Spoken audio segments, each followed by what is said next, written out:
할렐루야, 날마다 새벽 만나러 여러분을 찾아가는 만나교회 김태광 목사입니다. 오늘도 하나님의 말씀을 통해 하나님의 나라와 의를 구하며 이 세상을 보다 아름답게 만들어 가시는 저와 여러분들 되시길 소망합니다. 오늘 우리에게 주시는 말씀은 로마서 12장 14절로부터 18절의 말씀입니다. 너희를 박해하는 자를 축복하라. 축복하고 저주하지 말라. 즐거워하는 자들과 함께 즐거워하고 우는 자들과 함께 울라. 서로 마음을 같이하며 높은 데 마음을 두지 말고 도리어 낮은 데 처하며 스스로 지혜 있는 채 하지 말라. 아무에게도 악을 악으로 갚지 말고 모든 사람 앞에서 선한 일을 도모하라. 할 수 있거든 너희로서는 모든 사람과 더불어 화목하라. 아멘. 오늘은 위기의 세상 속에서라는 제목으로 말씀의 은혜 나눌 때 하나님의 크신 은혜가 있기를 소망합니다. 오늘은 며칠 전 할로윈 축제로 인해 압사 사고를 당한 우리 사회의 큰 아픔에 대한 이야기를 하고자 합니다.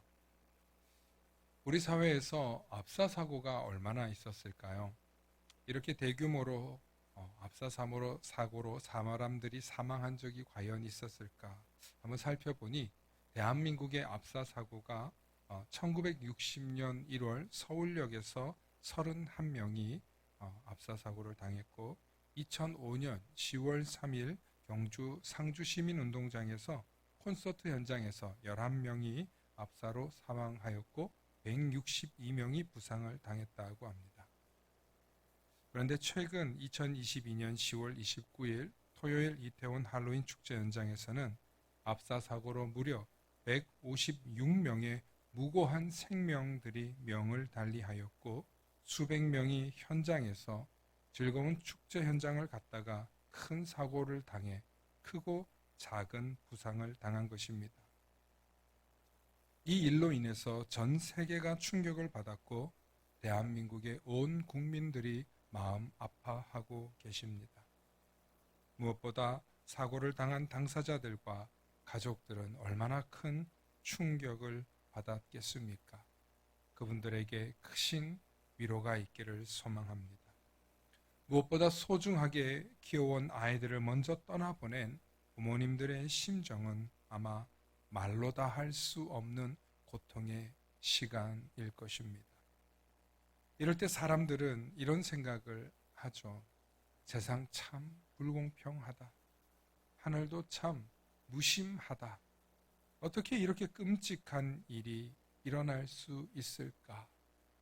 그 어린 생명들을 생각하면 너무나 많은 사람들이 목이 메어 합니다. 이 세상의 참된 공정과 공평이 무엇인지 되묻게 하는 사건입니다.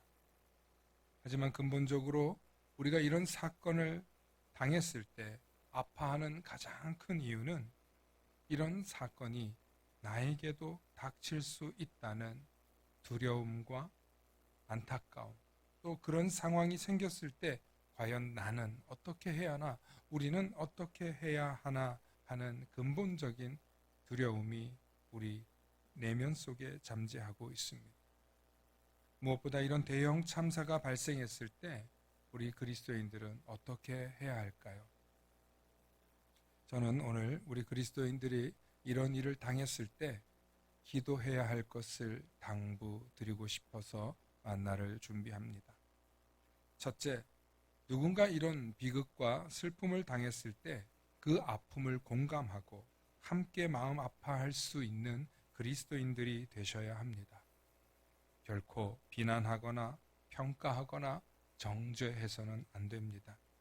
특별히 교리적인 해석이나 신앙적인 평가는 어느 누구에게도 도움이 되지 않을 뿐만 아니라 아직 복음을 알지 못하는 사람들에게는 기독교인들의 편협함으로만 보이게 된다는 사실을 반드시 기억하시고 언제나 먼저 아픔을 당한 사람들 입장에 서서 그들을 위로해 주실 수 있는 그리스도인들이 되기를 소망합니다. 또 함께 동참하고 위로하고 슬픔을 당한 당사자들과 가족들을 위해서 기도해 주는 것, 이것이 그리스도인으로서 제일 먼저 해야 할 기도의 제목일 것입니다. 두 번째로 우리 자신을 위한 기도입니다. 이런 일은 누구나 당할 수 있습니다. 내가 아니더라도 나의 지인이나 나의 가족이 당할 수도 있는 일입니다. 나는 이런 위험을 당하지 않았으니 하나님 감사합니다 하는 그런 소리는 절대로 해서는 안 됩니다. 안도하고 안심하는 것이야 사람의 속마음이겠지만 분명한 것은 누구나 이런 슬픔, 이런 아픔, 이런 고통을 당할 수 있다는 것입니다. 그러므로 우리가 이런 위기와 위험이 닥쳐온다 할지라도 끝까지 믿음을 지키게 하여 주시옵소서. 끝까지 주님을 바라볼 수 있는 믿음을 주시옵소서 라며 기도할 수 있는 그런 그리스도인들이 되셔야 합니다. 세 번째는 우리의 이웃들과 나라를 위해서 반드시 기도해야 합니다.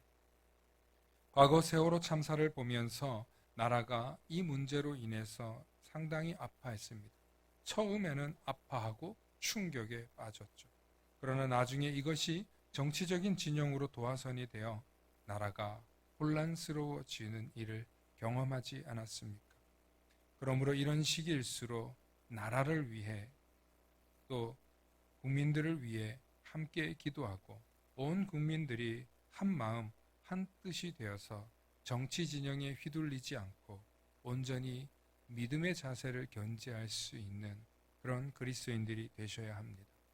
그러기 위해서는 나라를 위해서 또 온 국민들을 위해서 기도할 수 있는 성도님들이 되시길 소망합니다. 지금 우리가 살고 있는 이 세상에는 언제 어디서 무슨 일이 일어나도 전혀 이상할 것이 없는 위기의 세상입니다.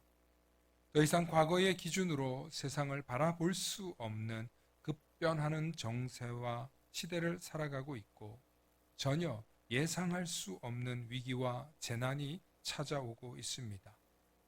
기후변화에 따른 위기, 천재지변의 위기, 새로운 전쟁의 위기 등 우리가 살고 있는 이 세상은 한마디로 위험천만한 세상이라고 해도 과언이 아닙니다.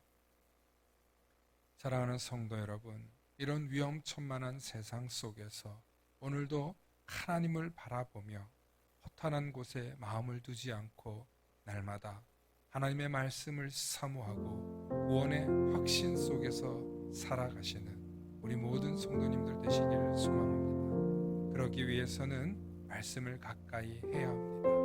또 항상 하나님과 기도로 교통해야 합니다.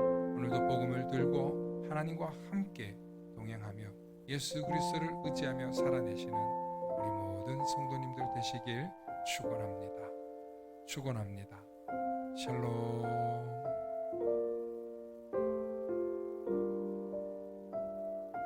다 함께 기도하시겠습니다. 사랑과 은혜가 충만하신 아버지 하나님, 참으로 감사합니다. 하나님, 이 안타까운 시대에 우리 그리스도인들이 허탄한 곳에 마음을 두지 않고 우리 주님이 가르쳐 주신 대로 날마다 말씀을 가까이 하고 날마다 복음을 전하며 날마다 주님의 제자의 삶을 살아낼 수 있도록 우리와 함께하여 주시옵소서. 또한 아파하는 이들과 함께 아파하고 또 웃는 이들과 함께 웃을 수 있는 믿음의 여유가 있는 믿음의 실력이 있는 그리스도인들 될 수 있도록 주님 붙들어 주시고 언제나 하늘 아버지를 바라보며 낮은 곳에서 우리의 이웃들과 더불어 살아갈 수 있는 겸손하고 더불어 화목할 줄 아는 믿음의 그리스도인들 다 되게 하여 주시옵소서. 오늘도 주님께서 베풀어 주시는 귀한 은혜 속에서 더불어 화목하며 살아가며 날마다 복음의 확신과 구원의 확신으로 살아가길 바라는 우리 모든 성도들에게 구원의 은총을 부어 주시옵소서. 삶의 소망을 부어 주시옵소서. 날마다 말씀을 가까이 할 수 있는 은혜를 부어 주시옵소서. 감사드리며 우리 주 예수 그리스도 이름 받들어 간절히 간절히 기도 올리옵나이다. 아멘.